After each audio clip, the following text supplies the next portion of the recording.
Alright, welcome back. Let's do another painting. This photo is by Loic Zimmerman. He's this really amazing artist and director. He used to be a painter, and I think it kind of shows in his photos. But I'm really loving this composition, the colors, everything. So let's give it a shot. I think this is about the right ratio.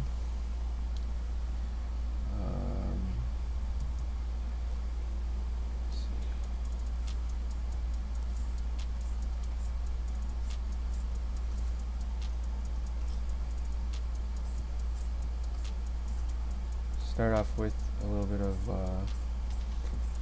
line tool, get the background going.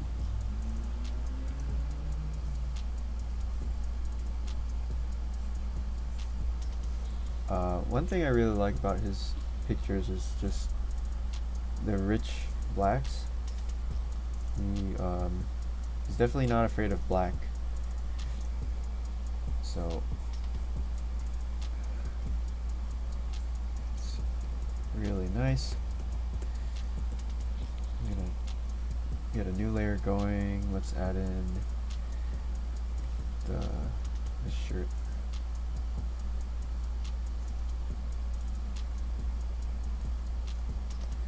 I'm gonna put everything on one layer for the guard because the different materials like the skin, the shirt, the pants, I feel like they don't overlap too much. Like the pattern is not complicated enough to warrant having a whole another layer for every material on the guard, so I'm just gonna keep it together just so it's simpler to work with the layers.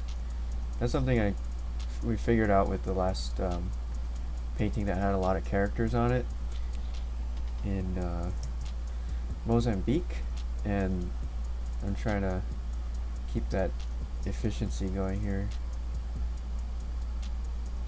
Should probably have the background on a separate layer from this foreground wall, but I don't know. Let's see if this is a mistake later. It might come back to bite, but for now let's just try it. So I'm using fill lasso here, this pretty basic tool. You just draw whatever shape you got going and it's gonna fill it. You can do concave shapes also, as well as convex.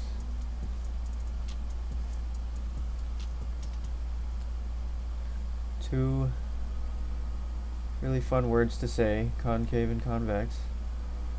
Alright, let's get this going here. Could probably use rectangle for the wall.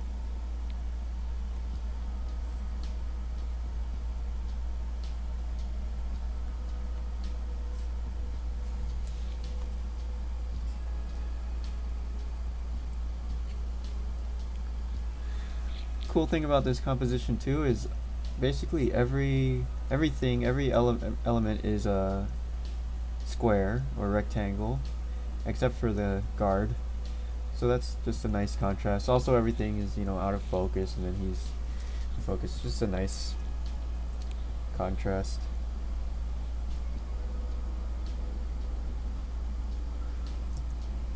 And then in the meantime, past couple days I've just been working on still getting the flip canvas and the new undo system working, which, man, that flip canvas took way more work than I thought it would.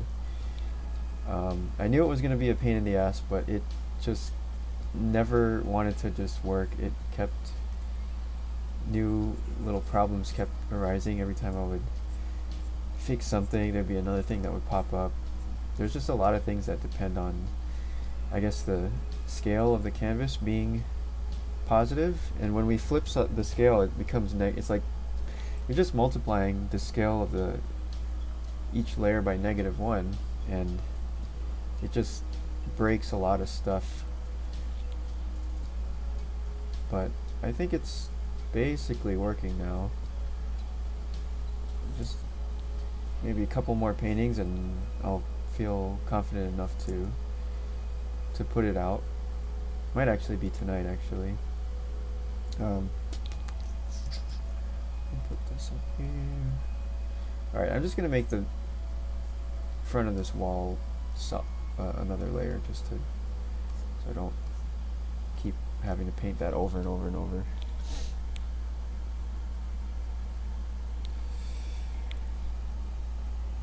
I'm trying to also, if possible, keep straight lines in here too, or try to make the shapes more geometric than they actually are. So yeah, for example, we could just use the line tool and start drawing some of these.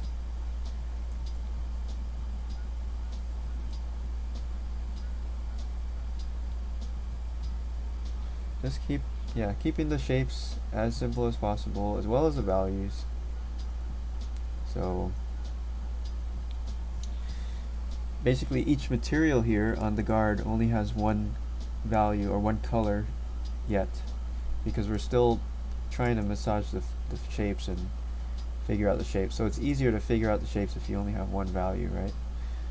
So you're basically only dealing with the outlines right now, just keeping it easy for ourselves.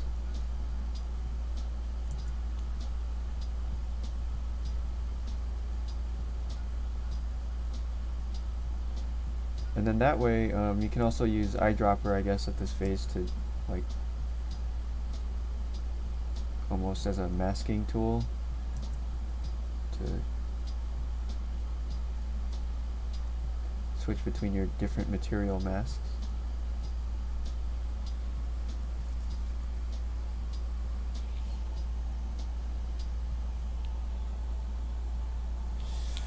Hello guys, hello Joel. What's the bright green flash when you select a layer? That is the special don't ever forget what layer you're drawing on again tool.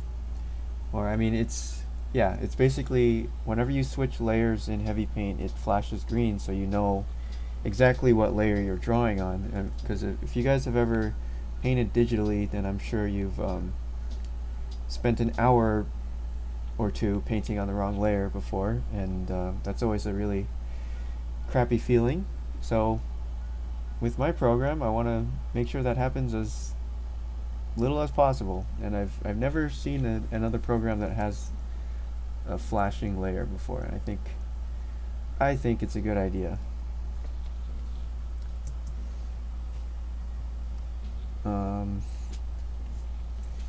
Okay, so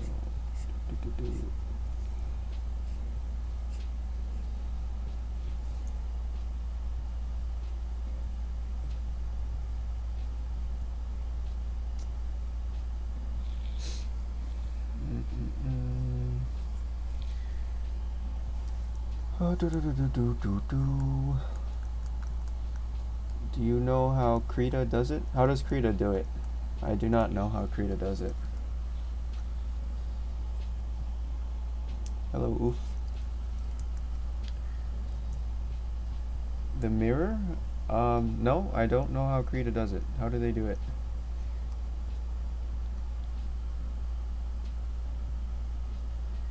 Do you know how they do it? I mean, technically, since Krita is open source, anybody should be able to just go in and read whatever their code is, like how they actually do everything. But I haven't looked at it.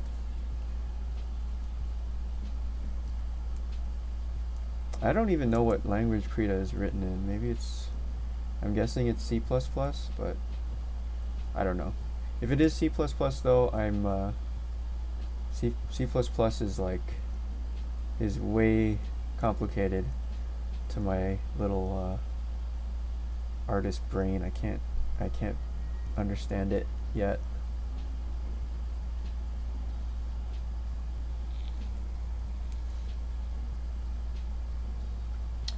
So the proportions here feel wrong, definitely wrong.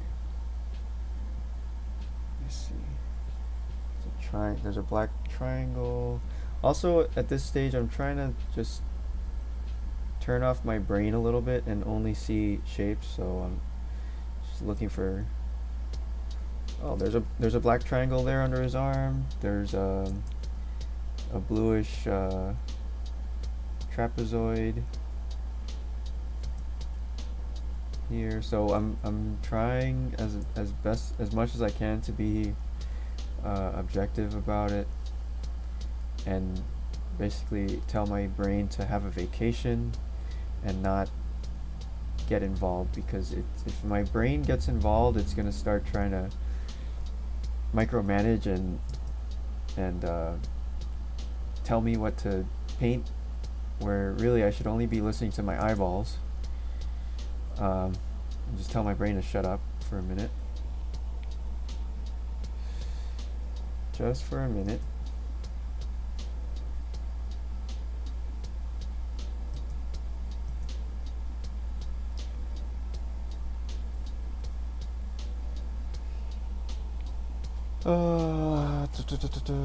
Proportion, the head is too skinny, right? The head is too skinny. Also, when I'm getting lost with the proportion, I've repeated this a billion times, but you kind of want to zoom out. And now when I zoom out, it looks like the head is kind of tiny and also way too skinny. So let me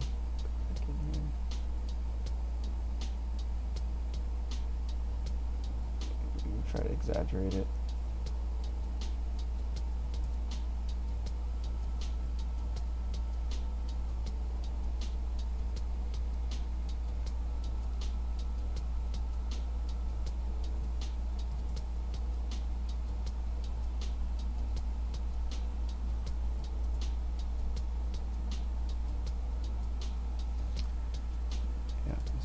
Something like that. It's hard to see what's going on, but that's actually the whole point of zooming out, is you limit the amount of information that you're processing. So it's like if you go to a restaurant and the menu has a billion different things on it, you can't decide what to get. So what we're doing is limiting the menu of things we can look at.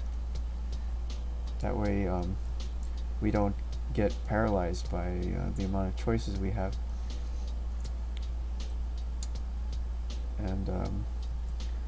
And hopefully we're also limiting things to only the important stuff, because when you're far away, you can only see the more big picture overall structural stuff, which is nice too.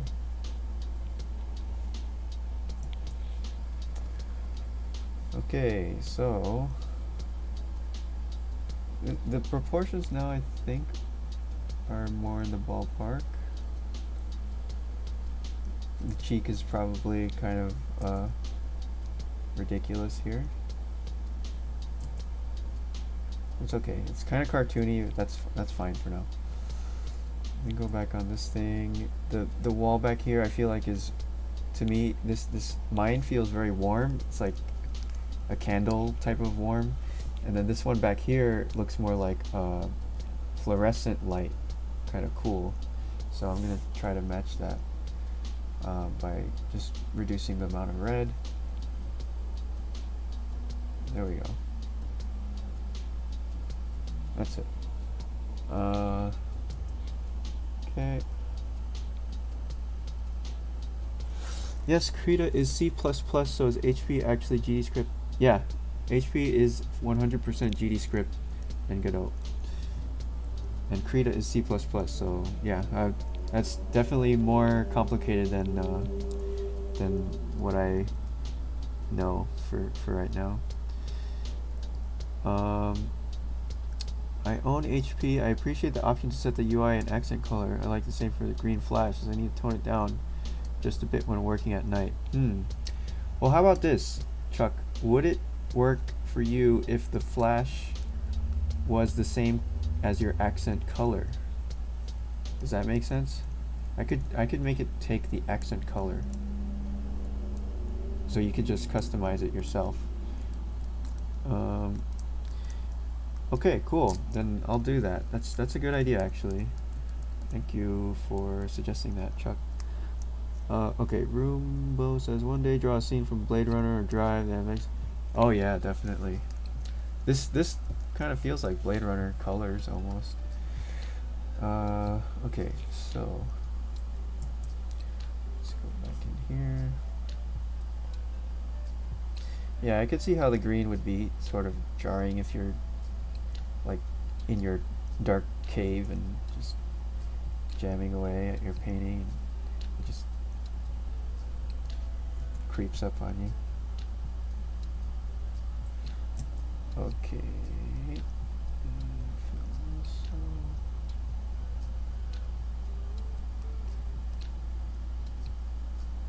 Man, I haven't used Fill Poly in a while. I wonder if people still use that tool. It's kind of hidden now.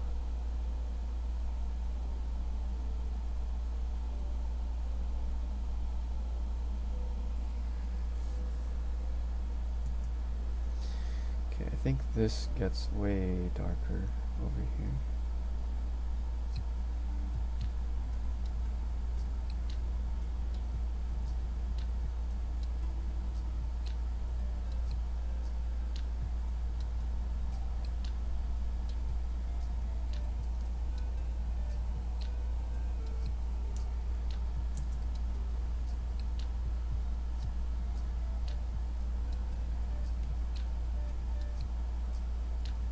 I think the shirt is a little bit too wide. Get a little bit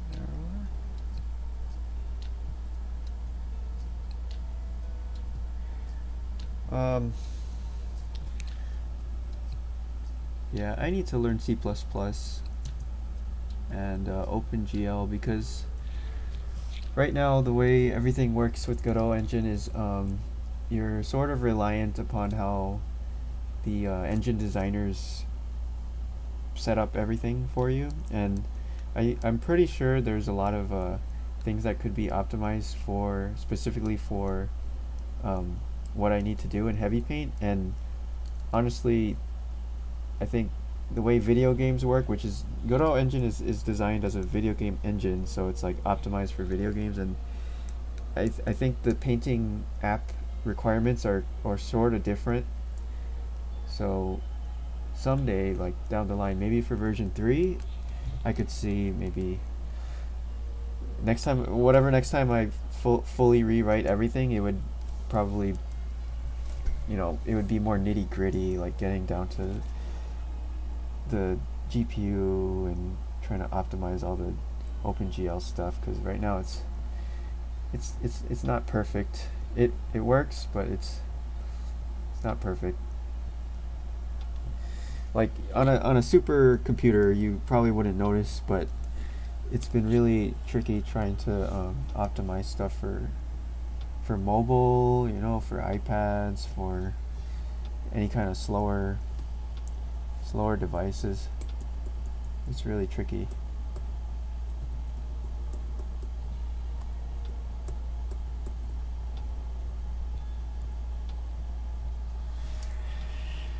Do you know of the software Figma? Yes, I do. The reason why I know about it is because actually a handful of user interface designers have reached out and actually done Figma prototypes of Heavypaint, where they'll email me and be like, hey, this is all the stuff that you could fix with Heavypaint in terms of the UI, and like make it look like this, make it more pretty, and all this stuff. And they're always using Figma. I guess Figma is like the best tool for UI design. So yeah, Figma looks pretty cool. I'll should probably learn it someday. The one thing I don't understand about Figma is you can prototype stuff, and it looks really awesome. But how do you can you make that into a functional? Can you make it functional off of that, or does it just stay as a? Because it's just a visual mock-up, and it's not. It doesn't actually function. So I wonder if there's a way to make it function.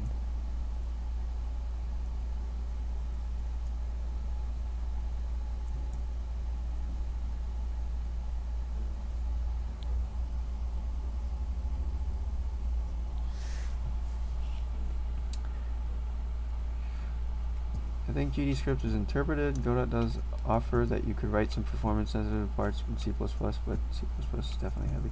Yeah, it definitely is. I've been trying to learn a little bit of Rust language lately, and also Go. Because, I mean, supposedly Rust is a lot simpler than C++, so I'm probably going to keep trying to play with Rust and see what happens.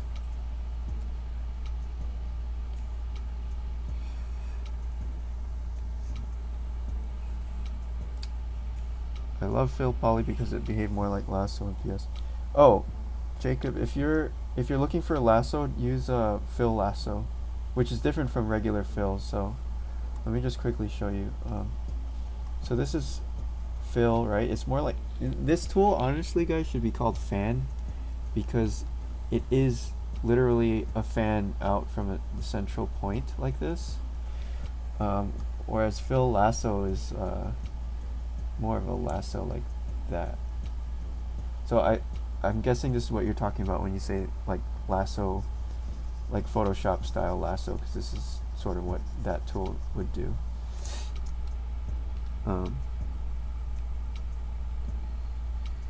Figma's web-based design app, mostly for UI design, but somehow it's really smooth.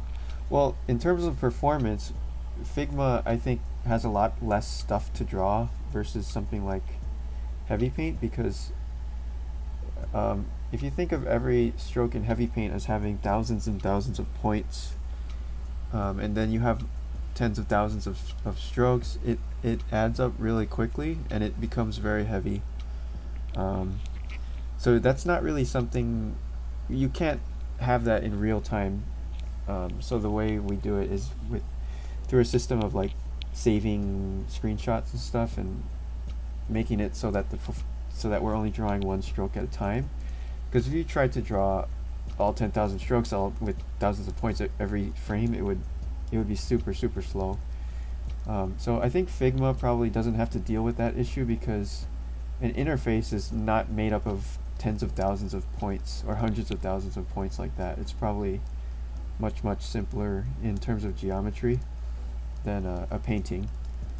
So I can see that working on web a lot. I mean, because it's probably not as heavy. It's maybe something more like Illustrator.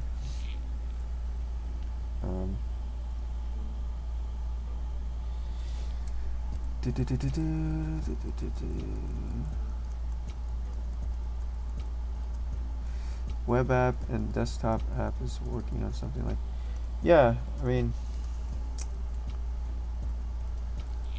I could make a web version of Heavypaint too, because Godot has a web export. I just don't know. I think I tried it and it wasn't as fast as the desktop version, so I sort of skipped on it. But somebody brought up a good point though the other day, that a lot of schools actually use Chromebooks exclusively, or they give the students Chromebooks now in high school, which I had no idea. And I guess with a Chromebook you can only run web apps, so it's something that I should probably look into, trying to make a web version of Heavypaint. But I mean, honestly, there's just so many. There's already like 5 different platforms for Heavypaint, and it becomes a bit of a headache to export and maintain all of them. And I think 5 is enough for now. We'll see what in the future, maybe. Maybe if I ever actually make enough to hire somebody someday, then we can have more fancy stuff. But for now, I'm just trying to make the core of everything really, really nice. As nice as possible. Which will hopefully make it so that people want to use the program in the first place. And then hopefully it'll just keep spreading and stuff. But it's a slow process, guys. It takes a lot of time. It takes a lot of time for momentum to build up. So yeah, if you ever tell your friend about it, or tell your mom or your grandma or whoever about it, it's like, that's basically the only way that Heavypaint grows, is organically like that. There's no ads or anything. So yeah, thank you guys, like, for sharing this thing, because it's the only thing that keeps it going is you guys.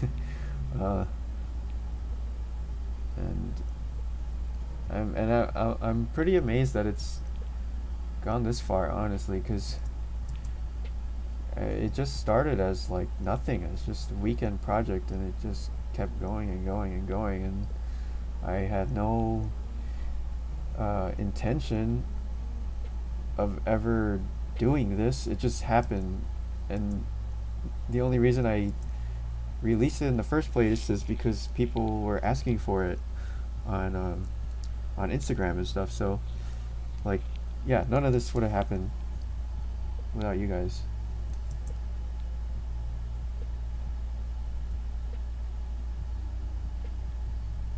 And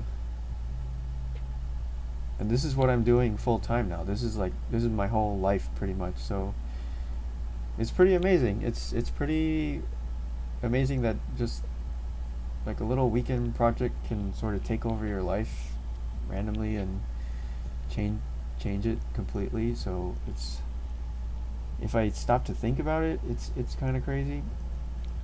I'm not really a stop and think about it kind of guy usually, but but yeah.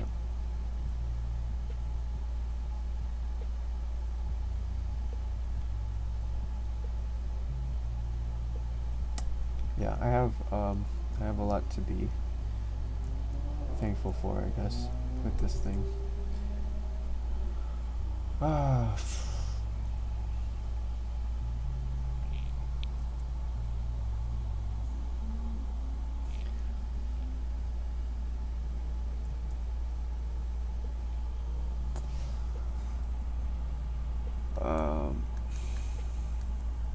I think that's why all those apps like Slack and Discord just run Electron. Yeah, but Electron doesn't run on mobile, I don't think. And another problem with Electron is it's not good for graphic intensive stuff.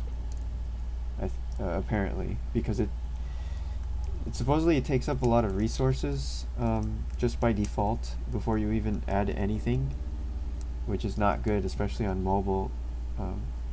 Which is probably why it's not on mobile.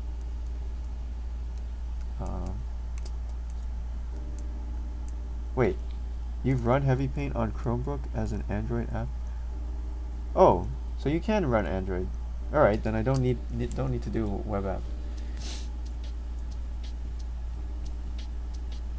That's good to know.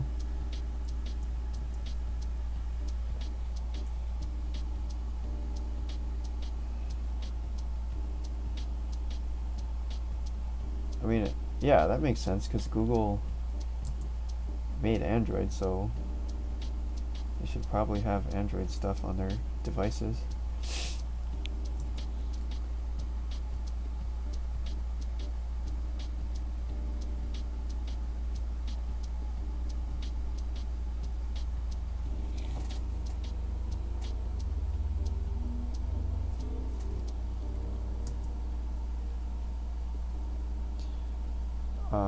I really like this little circle happening, like this half circle on the calf. That feels really nice and geometric. Let me get that in there.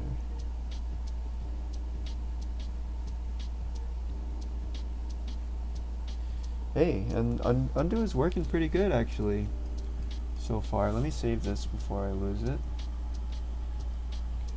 Try flipping. So in the new version, flip is going to be Shift F, and on mobile you have to go up here and say flip H to flip it, but it should be good to go. I'm going to try painting a little bit while flipped just to... There's just so many things that have been exploding because of flip, like undo was all messed up. There it is. God damn it. See? There's all sorts of shit that happens when you... Oh, God. I think I need to revert something I did recently. Never ends.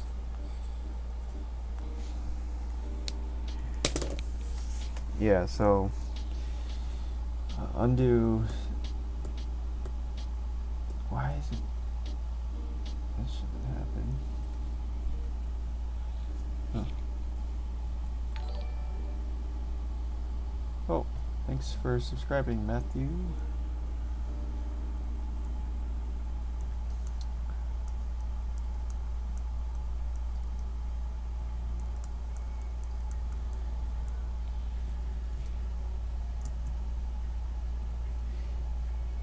Your combo of being an artist and working on an app has drawn attention. Yeah. You know, I never know whether I should try to advertise that for Heavypaint, like, you know, on the website to be like, oh, made by an artist for artists, because if I saw that advertising for a program, I would probably be like, wow, that's probably going to be a horrible program if it was made by an artist, because artists are usually not very technical, right? So I'm not sure if I should lean into that or just let it be.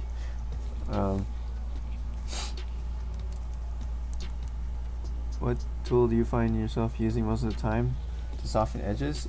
Either smudge or blur. So smudge is nice if you want to be more nitty-gritty, or you can just use blur. Is just a lot simpler. It also sort of works better between. So that's blur there.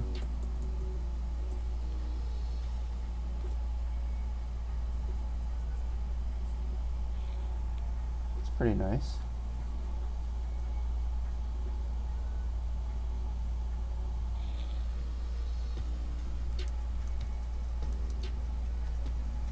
But I'm gonna try to save the blur for the end here, for the very end, and just stick to my fill lasso and get everything in there beforehand. Okay, so at this stage I feel like I'm not 100% happy with the shapes, but they're in the ballpark. I'm this area right here feels wrong to me. The pocket is too low.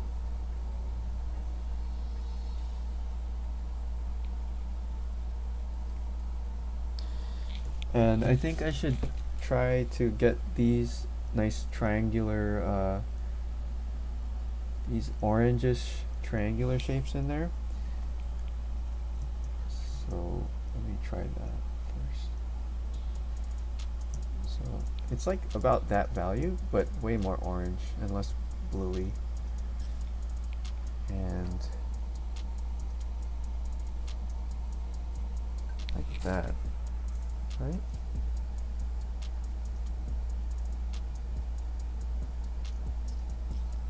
Is that too much? Maybe.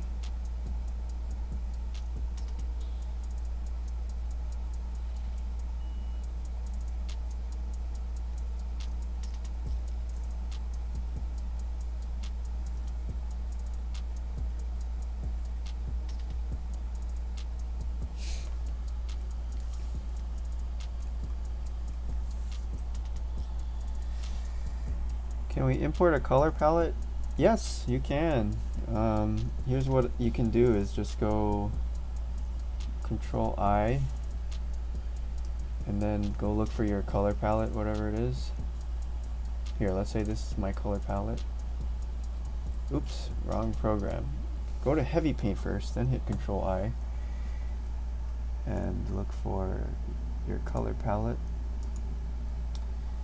And then you can stick your palette off to the side somewhere on another layer. And then whenever you need a color, just eyedrop from that color palette. Here. Okay, here we go. Got it. There's your color palette. Hey Craig, how's it going? It's been a while. Dang.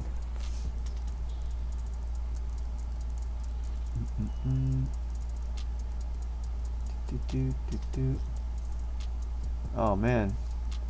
Yeah, let me know what you think. It's a sketchy kind of a style thing.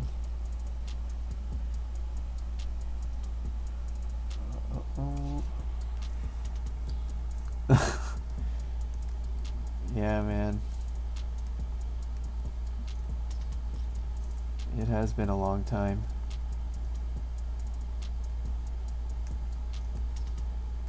I see Daniel every once in a while, but haven't seen him in a while actually too.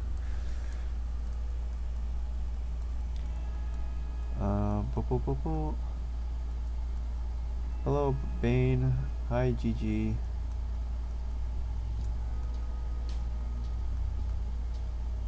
Hey Alex. Whenever I show non-art people a Cintiq, I pull up Heavypaint instead of Photoshop. Woohoo!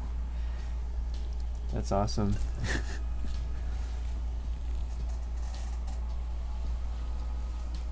Oh, you saw he was in Miami? Where'd you see him?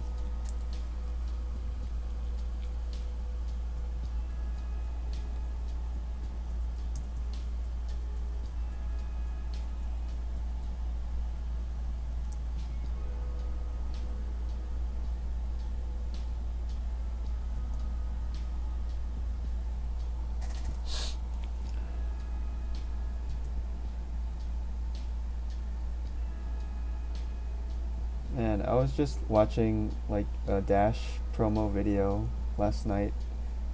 Actually, I don't know why, but it was like a 2002 promo video, so I saw all the seniors that were there when we were there in it. It's kind of crazy. I miss it so much.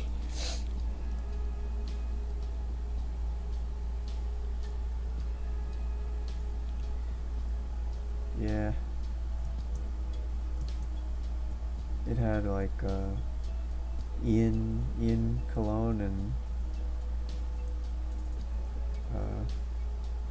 Esteban and all these people. We were just fetuses back then.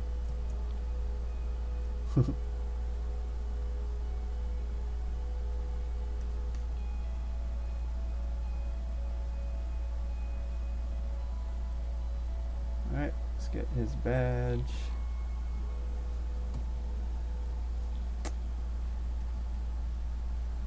For gold, you kind of want to make the values change really quickly. So it's more of a drastic, harsh change in color right there for any kind of metallic stuff. And then I guess we can blur it afterwards, but oh wait, oops.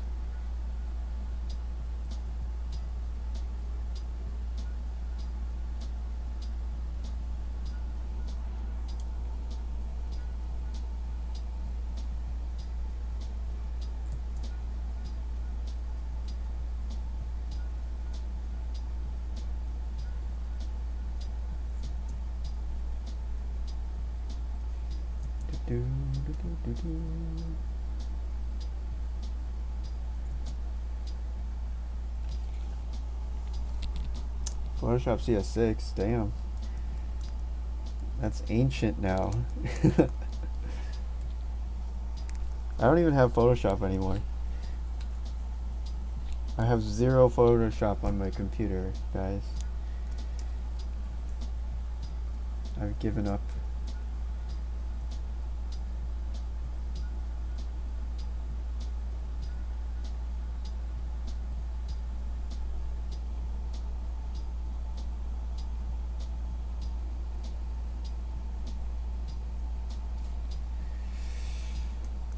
Okay. And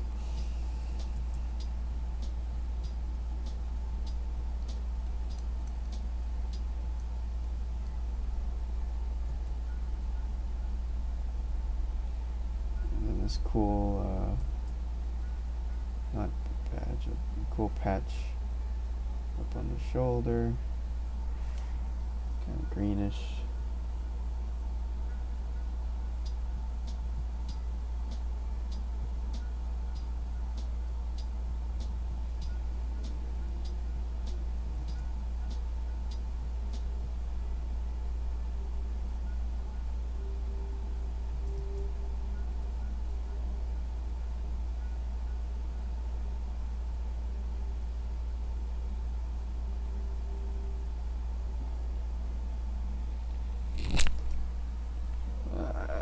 Something like that.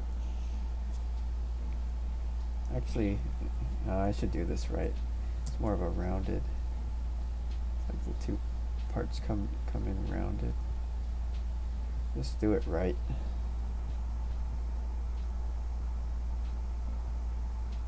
That looks more like a shield shape, right?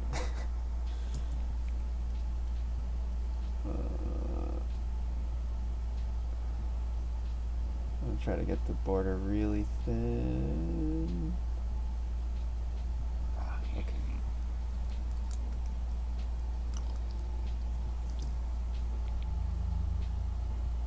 I'm just a lowly peasant using plebeian software. What do you mean, man? This is the plebeian software right here. We just got layers like a couple months ago.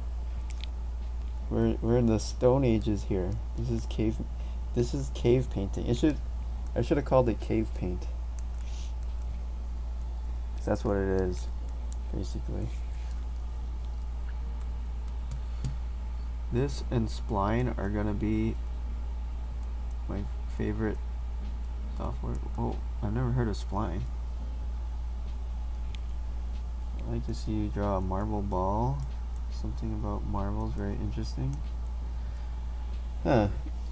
That sounds like a Viscom homework assignment, huh? Marble ball?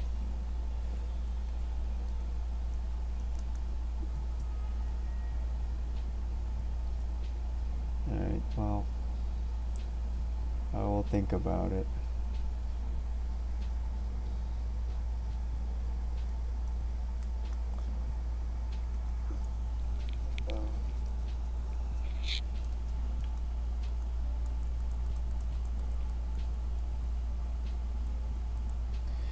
Doesn't that sound like Viscom homework? Draw a marble. Something about teachers love having their students draw balls for some reason. I mean, I guess they're simple to draw, but we drew so many balls in school. We painted, we with markers, we rendered, and thousands of balls, just balls for days. You close your eyes trying to go to sleep and all you can see are balls, wooden balls, metal balls.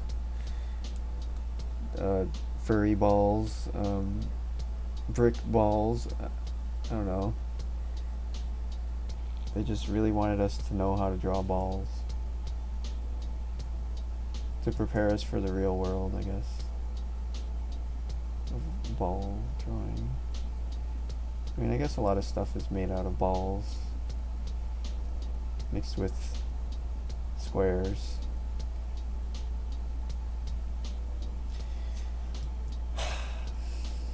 Yep.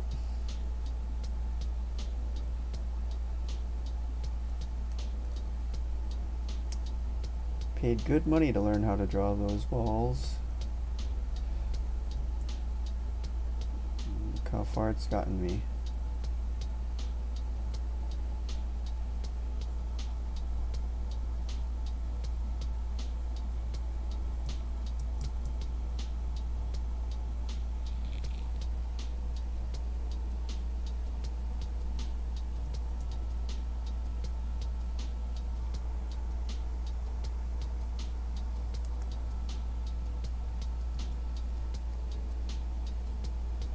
I feel like I'm getting a little bit lost in here with this shirt. There's just a lot of shapes going on, so I should probably get out of there for a minute and just double check that I'm not screwing everything up. I think my my salmon color light on the shirt is not right, so I'm gonna have to redraw all that, unfortunately. Unfortunately. Ugh, damn it. Should have zoomed out earlier.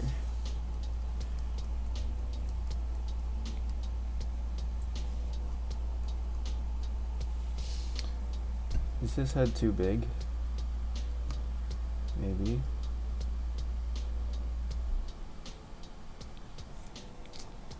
There's just something wrong about the whole shirt, I think.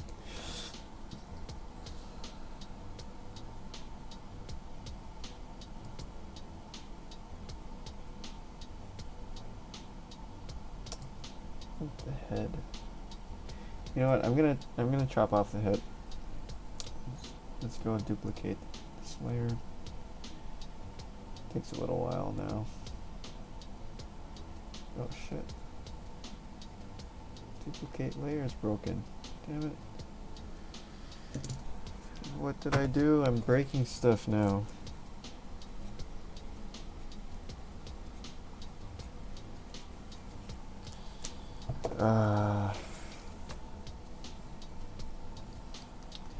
Alright, let me erase the rest of the body. So we only have the head now. Nice. Get rid of the head over here.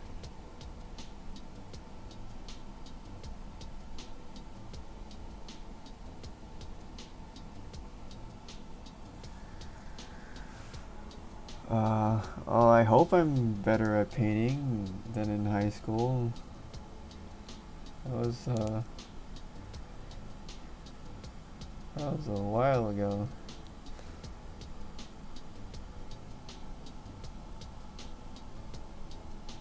Have you been painting lately?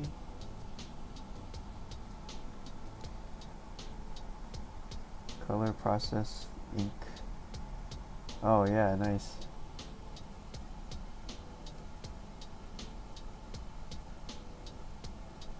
Yeah.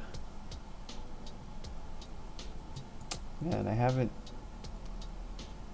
been drawing lately. I need to get back into that someday.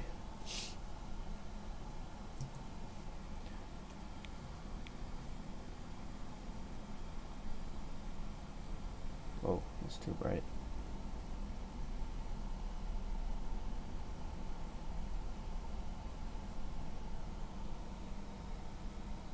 Also too bright.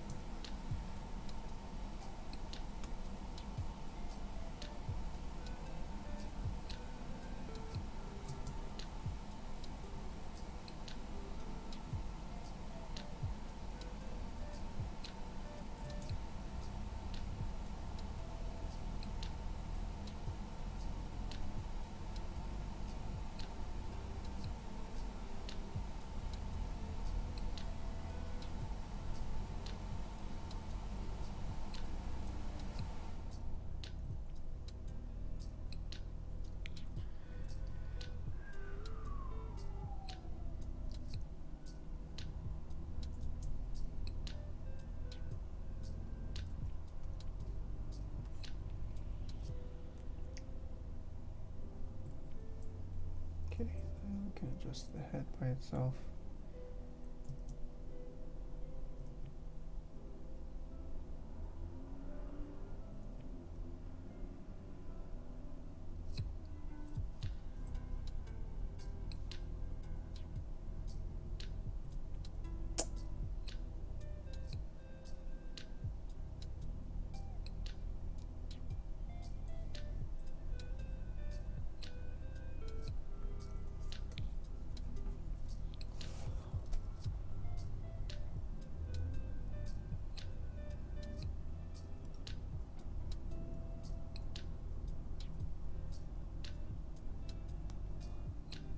Oh man, that sucks. God, I haven't talked to those guys in so long.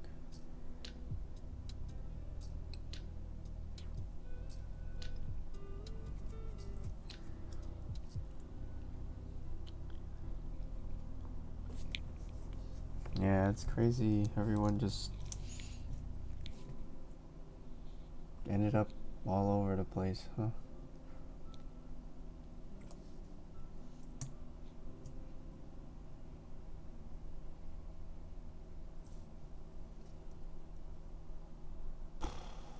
Yeah, I'm surprised how um man, I miss Ruff.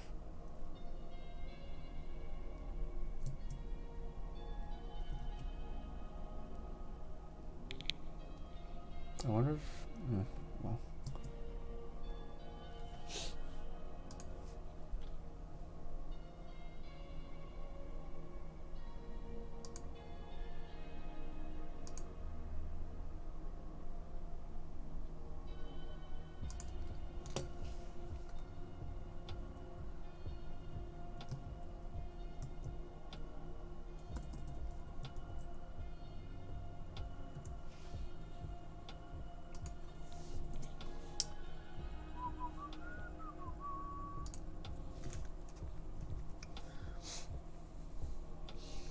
Yeah, man, ID.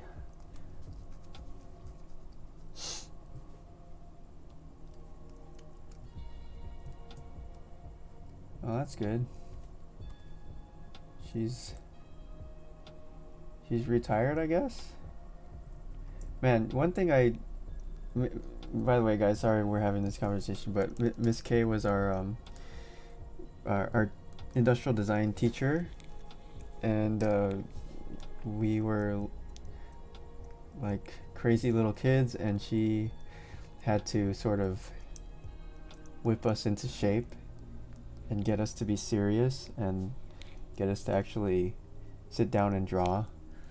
And she was amazing. She was like one of the most amazing teachers you could ask for.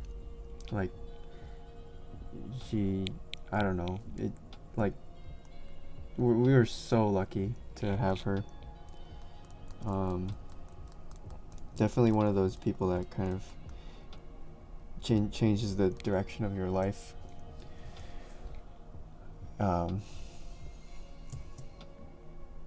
She would like yell at us, get super pissed off, you know, be super disappointed if we didn't do our work, and all the things that a teacher's supposed to do, you know, like to motivate you, to get you to push yourself. But you know, and since then I've taught some classes myself and realized how special she is. I mean, teaching is an art form itself. Like, I'm really bad at motivating people to do stuff and staying on top of things like that, and makes me appreciate her more. You know, like how difficult it is to do that. Especially, I'm imagining, you know, high school kids is way more difficult too. Although we were pretty passionate kids, I think, and we were also very very competitive as well. So I think we were just really lucky to be there at that time.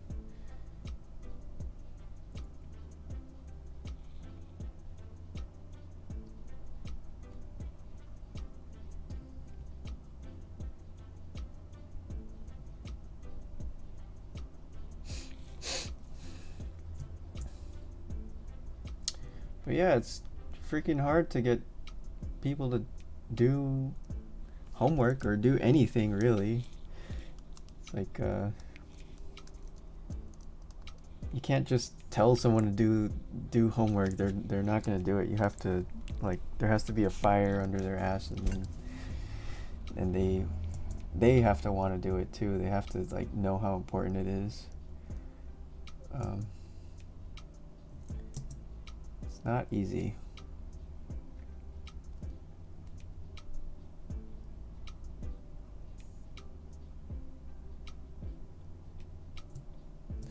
I think also maybe I just don't have the face for it. Like, I just have a baby face, so it's hard for people to be intimidated by me.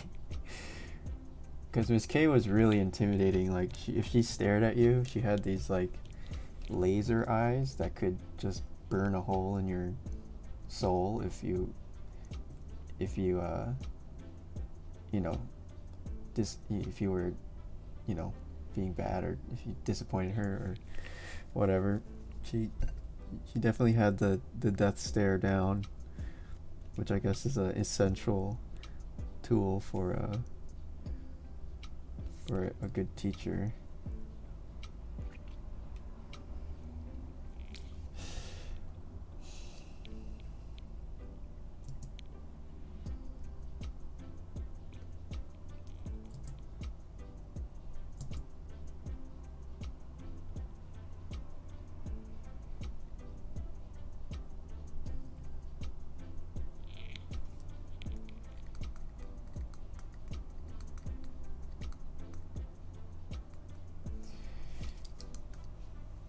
She smiled while she would threaten us. I mean, yeah, all those hardcore teachers, you know, the ones that have been doing it for so long, it's like nothing for them. They can intimidate the crap out of the kids. Like, that's what they do.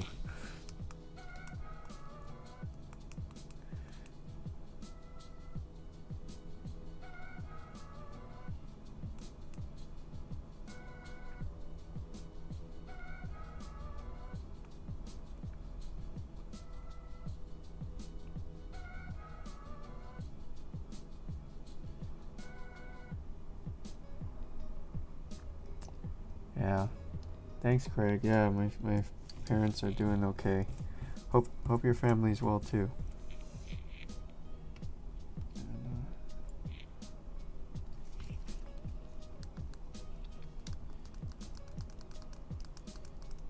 She pretended she didn't know you.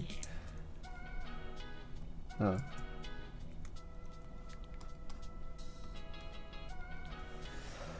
Yeah. Man, it's been a while.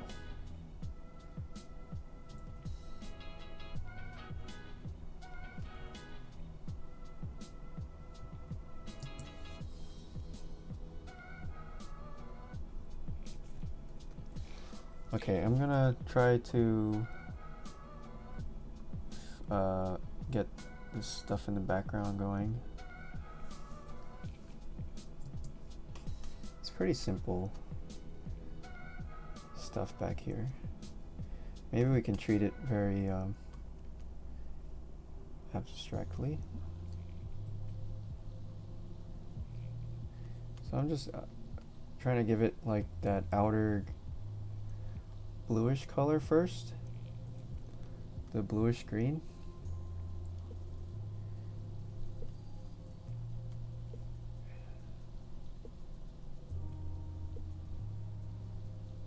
Like a glow. And then in the middle should be white, hot, like that. I'm gonna do all these actually. Let me go in and put in all the other stuff too. And then maybe we can blur it later.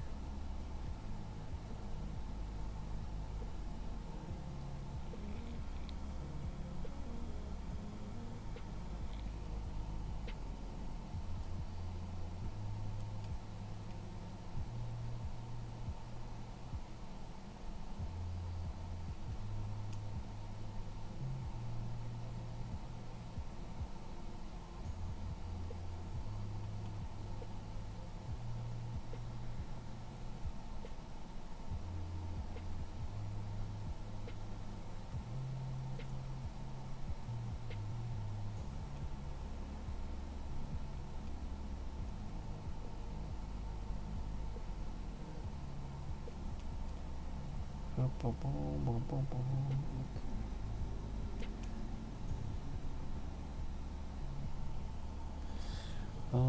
me blur here. Ooh.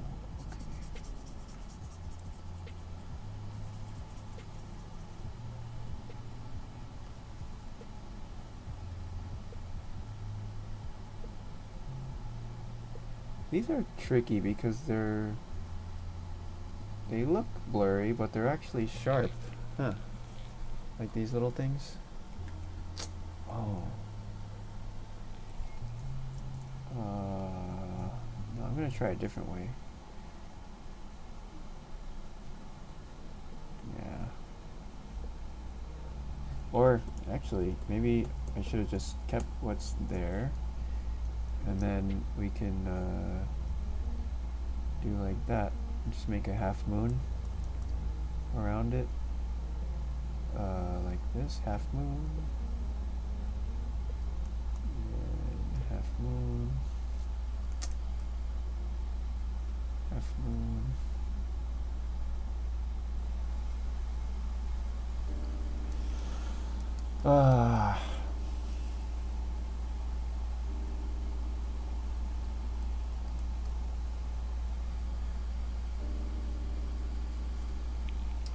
Whatever, something like that.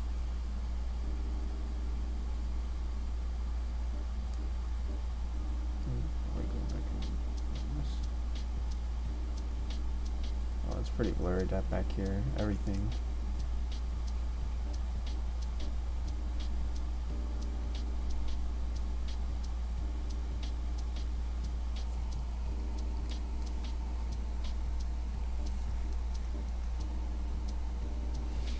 But honestly, I shouldn't be doing this stuff until we have this stuff sorted. The shapes in here.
You miss Shredder? Oh yeah. Yeah, I do too. Good old Shredder. Oh, you know what I saw yesterday is Devin. Devin lives around here, so I see him a lot.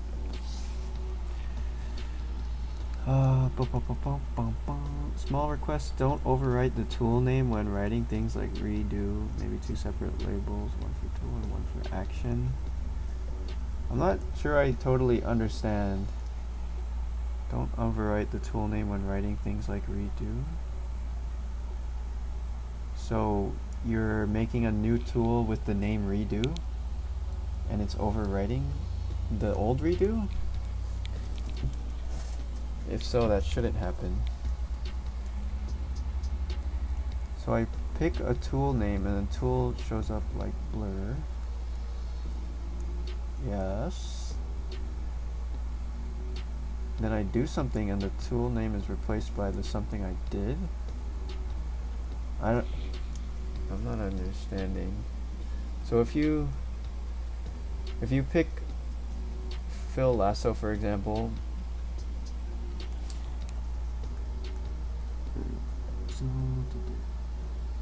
and I do something, what do you do? You mean like changing the shape of the tool here to something else, like circle, and then now it's like a circle or triangle in this case. By the way, if you're on circle tool, this is kind of a little trick, is you can change the resolution of the circle. You can do little triangles and stuff. Do a hexagon.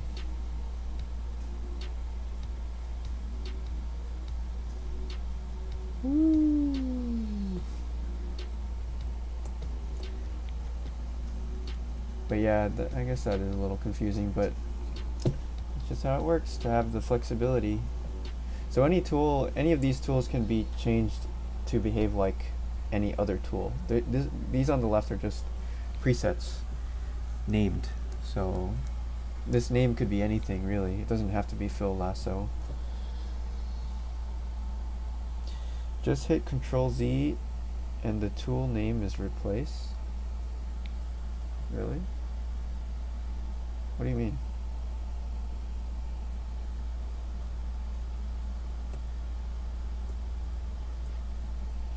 You're gonna have to send me a video, Chuck. I'm not sure I understand what's going on. Wait, why would you Control Z inside here? I don't think Control Z does anything here.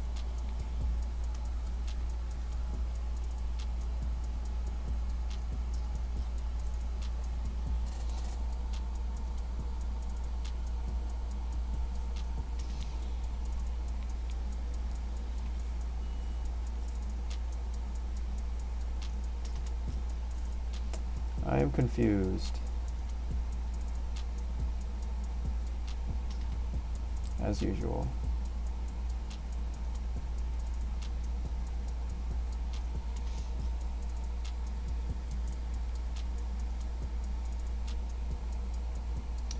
See the tool name in the upper right? Yes, that's the active tool.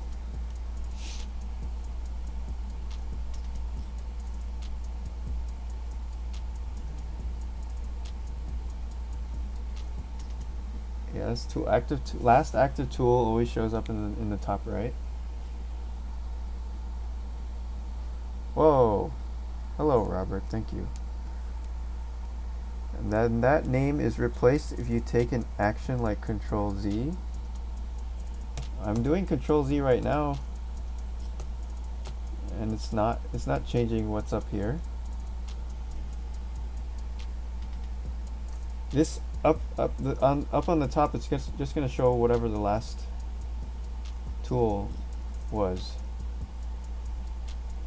So maybe if you're undoing and it's like changing tools, that might switch the tool, because some tools will revert back to, like when you're on blur tool, for example, if you use eyedropper while you're on blur, it's going to switch back to the last colored tool. Maybe that's what's happening.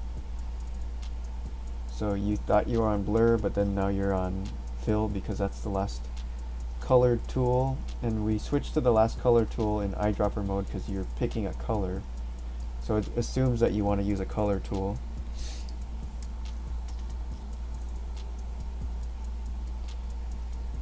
Yeah, same here. If you click on a layer, it shows the layer name. This up here on the top right is just like going to show you the most recent action that you've done. So it's not necessarily always going to be tool. It's going to show you like the size, whatever thing that you're doing, it's gonna show you what it is up there. It's kind of a status.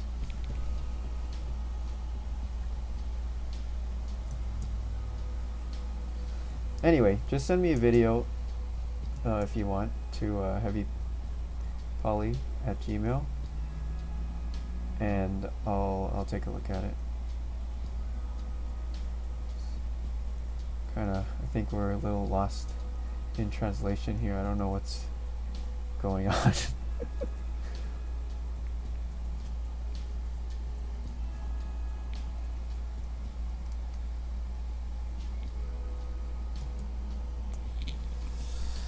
Oh man, this might be a two-parter, guys.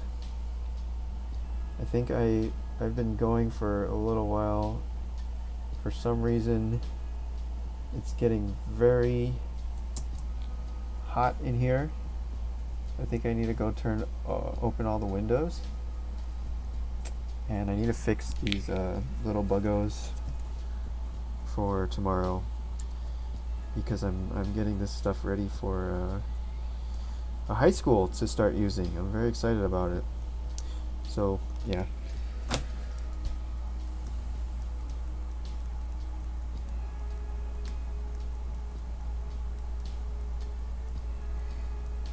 You would like tools and most recent to be separate?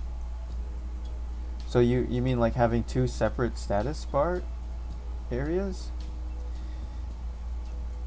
That might be a little tricky because there's not much space to put stuff. Well, if you're ever lost on what tool you're on, just click on it again. Just click on the tool and then you can see what tool you're on. And I think it'll quickly become like second nature once you play with it for a little while. Yeah, but if there's two labels, you don't want the label to be where the colors are, because sometimes it gets like kind of messy if they block each other. Anyway, yeah. I'm not sure if I'm going to add two status bars, because that could get confusing too. You don't know which one it's changing to. I kind of like it being clean. But good to think about. Maybe there's another way to. The real problem is that you don't know what tool you're on at all times, right? Is the issue. So I don't know. But the idea is that this status bar really is only for training. Like, it's really only for new users to get used to the interface so they can see what exactly they're doing. But once you get used to it, it should basically become useless. Like, you don't need to look at that anymore.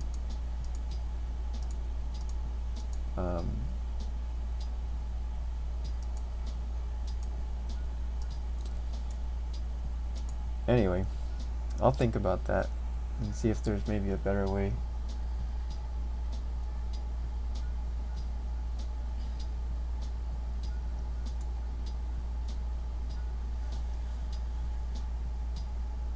Oh, thanks, Robert.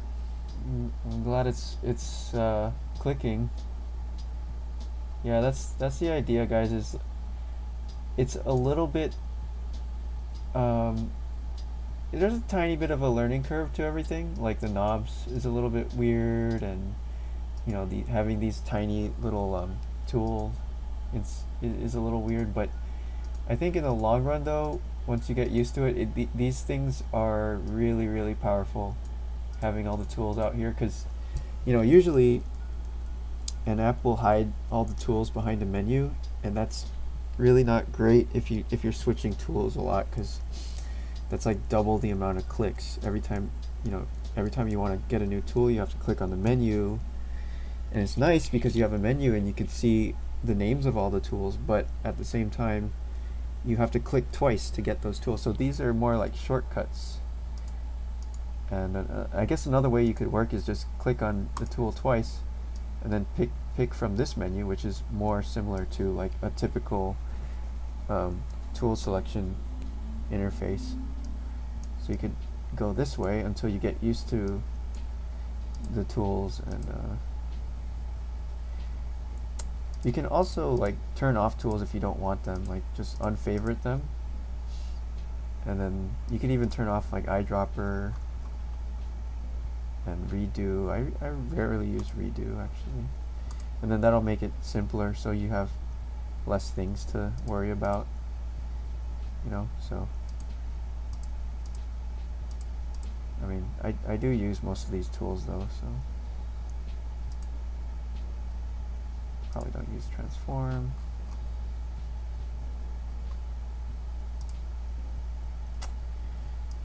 Anyway, lots to think about. I've talked more than I should ever talk in a day. So thank you guys for joining in. I'm going to fix these things and hopefully get the flip out to you guys as soon as possible. But it was nice hanging out, nice talking, and hope you have a good rest of your day. I'll see you all next time. Bye bye.